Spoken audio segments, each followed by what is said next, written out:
Peoples Party MPA Mir Ali Bakhsh Talpur चयो आहे त तलहार में पीपल्स पार्टी हुकूमत पारां तरक्याती कम कराइण ते मकानी चूंडनि में वोट ॾेई कामयाब कयो। मीर अली बख्श टालपुर धरती TV जे रिपोर्टर रुस्तम अली कहरी सां ख़ुसूसी ॻाल्हि ॿोल कई आहे। अचो त ॿुधो। नाज़रीन, बल्दियाती इलेक्शन जे ॿिए मरहले में तलहार तहलके जे 2 टाउन कमेटियुनि ऐं 6 यूनियन काउंसिलनि मां पाकिस्तान पीपल्स पार्टी जा उम्मीदवार मुकम्मल स्वीप करे हितां खां सोबारा थिया आहिनि, जंहिंमें असीं तव्हांखे ॿुधाईंदा हलूं त टाउन कमेटी तलहार जे 11 वार्डनि मां 10 वार्डनि ते पाकिस्तान पीपल्स पार्टी जा उम्मीदवार वॾी अक्सरियत सां कामयाब थी मुखालफ़नि खे शिकस्त ॾिनी आहे। उनखां अलावा टाउन कमेटी राजो खनानी जे 4 वार्डनि मां 3 वार्डनि ते पाकिस्तान पीपल्स पार्टी जा उम्मीदवार वॾी अक्सरियत सां कामयाब थी हितां खां GDA जे पैनल खे वॾी शिकस्त ॾिनी आहे। उन खां अलावा तहलके तलहार जी 6 यूनियन काउंसिलनि ते बि पाकिस्तान पीपल्स पार्टी जा उम्मीदवार वॾी अक्सरियत सां कामयाब थिया आहिनि। यकीनन जंहिंजो सहरो हितां जे MPA मीर अली बख्श टालपुर ॾांहुं वञे थो।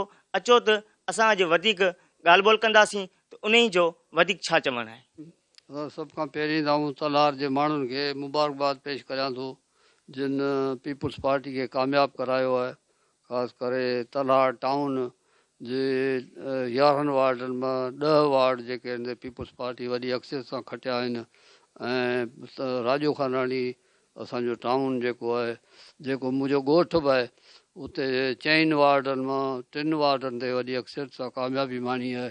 ऐं असांजो तलहार तहलके में जेके 6 यूनियन काउंसिलूं आहिनि, 6 ई पीपल्स पार्टी खटियूं आहिनि, जंहिंमां हिकिड़ी बि असां हाराई कान्हे। 6 यूनियन काउंसिलूं खटियूं आहिनि ऐं ॿई टाउन कमेटियूं खटियूं आहिनि। इहा मुंहिंजी कामयाबी खां वधीक मुंहिंजे तलहार जे माण्हुनि जी कामयाबी आहे ऐं पाकिस्तान पीपल्स पार्टी जी कामयाबी आहे। पीपल्स पार्टी जेको आहे सो डेवलपमेंट बि कराई आहे, ईअं कोन त माण्हुनि वोट ॾिना आहिनि। पीपल्स पार्टी सां मोहबत माण्हुनि जी आहे ई, पर उन जे पीपल्स पार्टी हिते डेवलपमेंट बि कराई आहे। हिन गुज़िरियल 2018 खां पोइ कोई 5 वॾा रोड जेके आहिनि मुंहिंजे तक में 10 किलोमीटर जा 5 रोड जेके आहिनि उहे तक़रीबन मुकमिल थी विया आहिनि ऐं बाक़ी 5 रोड ॿिया जेके आहिनि उहे मंज़ूर थिया आहिनि, जिन ते कमु इंशाअल्लाह ताला हाणे शुरू थींदो।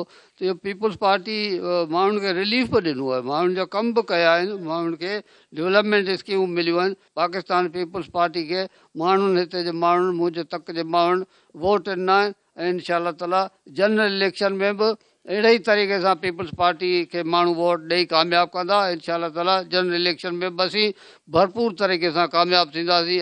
वॾी अक्सर सां इंशाअल्लाह ताला पूरो तक जेको आहे इंशाअल्लाह खटींदासीं। नाज़रीन, तव्हां असां सां गॾु मौजूदु MPA मीर अली बख्श टालपुर जा तव्हां ॻाल्हियूं ॿुधियूं। कैमरा टीम सां गॾु रुस्तम अली कहरी, धरती न्यूज़, तलहार।